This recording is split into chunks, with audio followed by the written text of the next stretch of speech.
Ito na siya, oh. Tikman na natin. Yeah, boy. What's the verdict?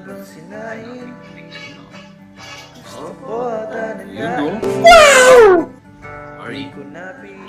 Yun.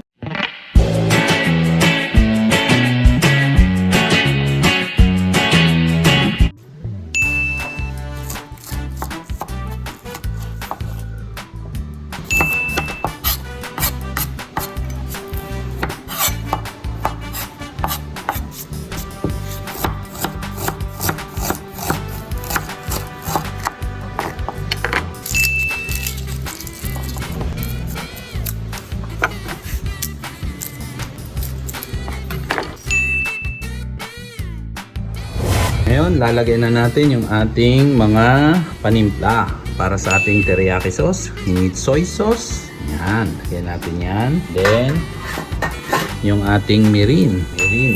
Yan. Siyempre, mga aromatics. Garlic. Para bumango yan. Ginger. Sugar. Lalagay tayo yung sugar.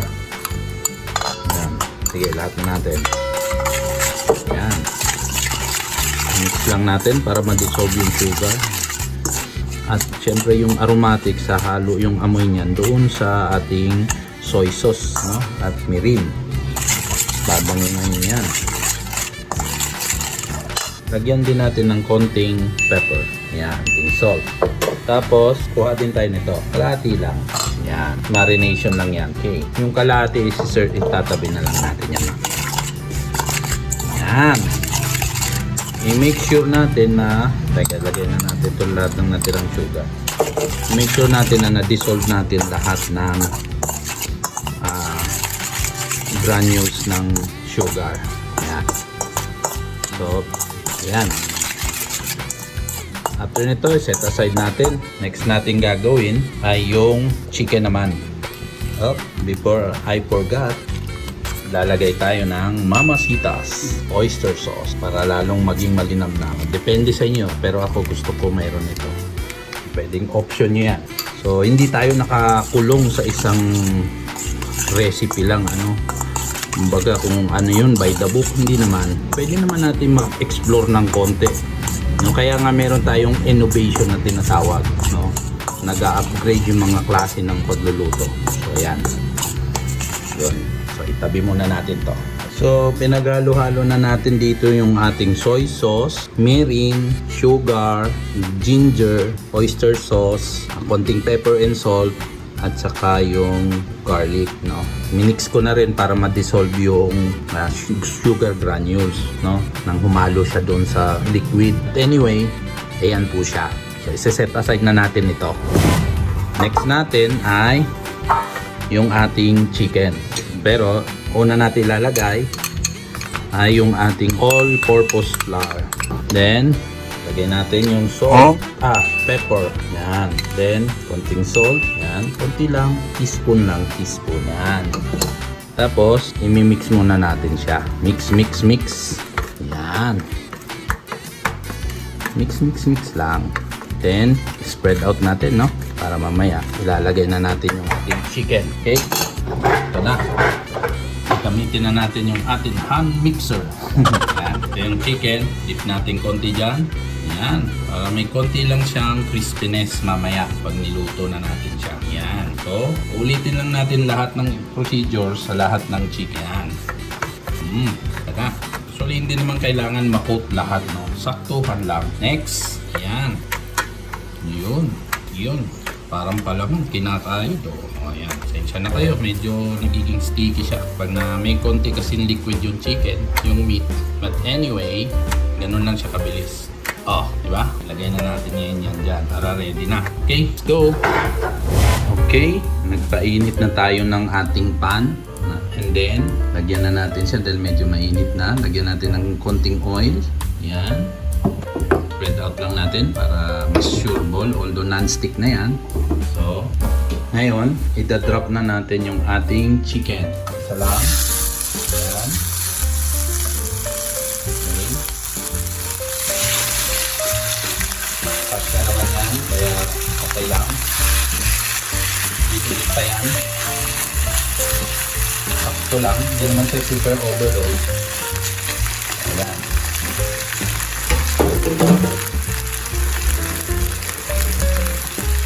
Okay? Pag medyo brown na yung likod niya, ikot naman natin, no? Sunod naman yung kabilang side. So around mga 8 minutes, mga 5 to 8 minutes, balik na rin natin siya. Okay? Balikan natin to. Cover muna natin siya para hindi siya makulog.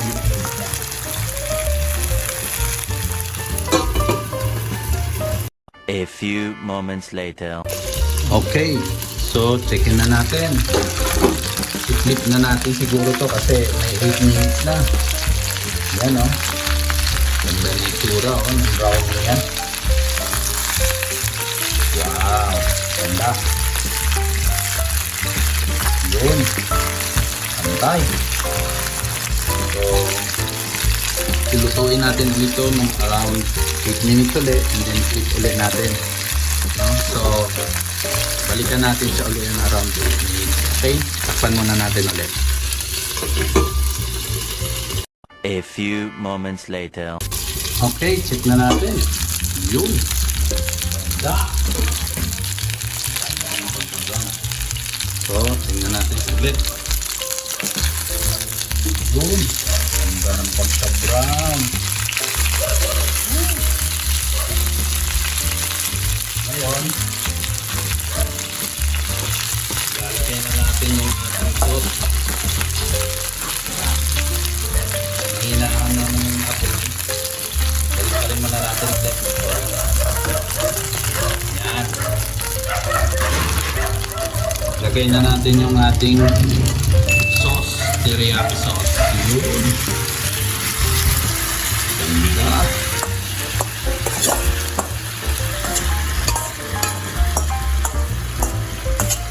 Yan. Para bumango yung ating babad natin yan mga aromatic sa sauce. Yan. Okay. Then tatakpan natin to around 5 minutes, no? Yan. Around 5 minutes, balik na rin natin uli. Yan. Or mga 3 minutes muna. 3 to 5 minutes pwede yan. So, balikan natin yan. 5 minutes later. Okay, after 5 minutes, ano? Yan na siya. So, ikot naman natin. Yun, no? Nag-glaze na siya. Woo! At ang bango. Grabe. Kakatakam. So, yan. Excited na ba kayo? Eto na yun. May sumasali pa sa ating unggoy na pusa. Masali daw siya. Extra. Oh, in-extra na kita. Ano problema? Ha? Oh, sige. Oh, tingin. Oh, ayan po ang aking alagang pusang makulit. Okay, so ito, binaliktad na natin, no? So, takpan natin uli. I-glaze lang natin yan around 2 minutes, tapos balikan natin. Okay? So, malapit na maluto yung ating chicken teriyaki. So, balikan natin yan. A few minutes later. Okay, almost 3 minutes na, no? Ayan. So, pwede na yung ating chicken. Luto na yan. Kanina pa natin yan nakasalang mula doon sa pan fry, no? Parang minamayard natin para mag-toast o mag-crispy ng konti yung balat. Pero ngayon, dinip natin sa teriyaki sauce. So, ayan. Off na natin yung ating apoy at plating na natin. Let's go! Okay, so ito na yung ating teriyaki. Chachap lang natin, ano? Yan. Yun, very soft and juicy.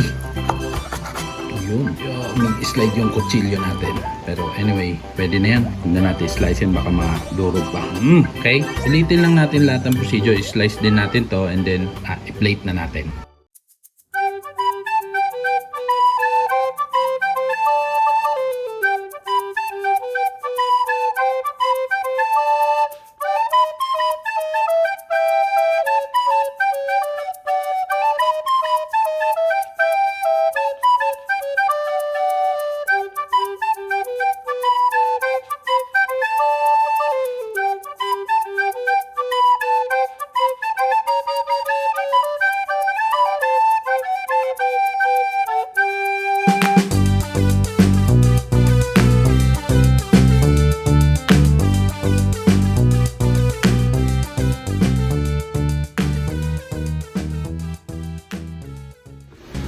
Yes!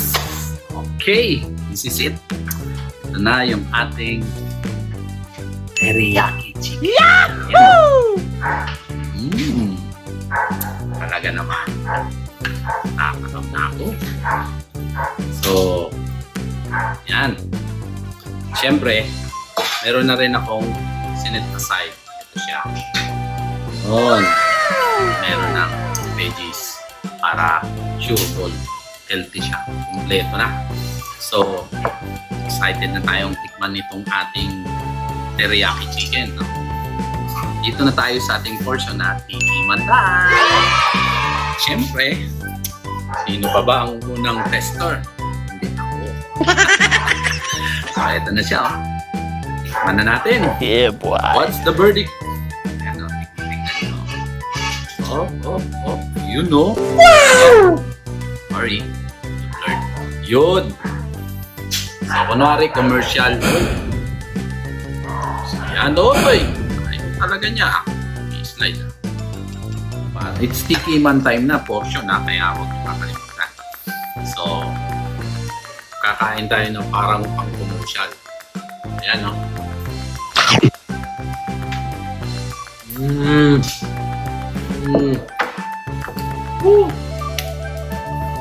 Sarap. The best of the best. Isa pa, oh.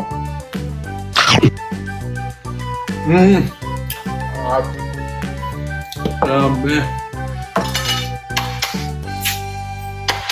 Woo!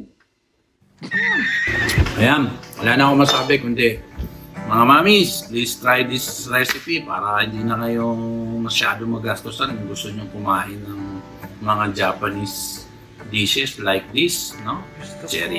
Teriyaki chicken. Hindi na kailangan pumunta ng resto. Napakasimple lang. So, ayan, mga mamis, ano? At sa lahat na nagluluto sa bahay, subukan nyo na to. Promise. Mag-enjoy kayo. Masarap. So, ayun, salamat po sa panonood. At please like and subscribe kung gustuhan nyo yung ating videos. So, see you next time. Bye-bye!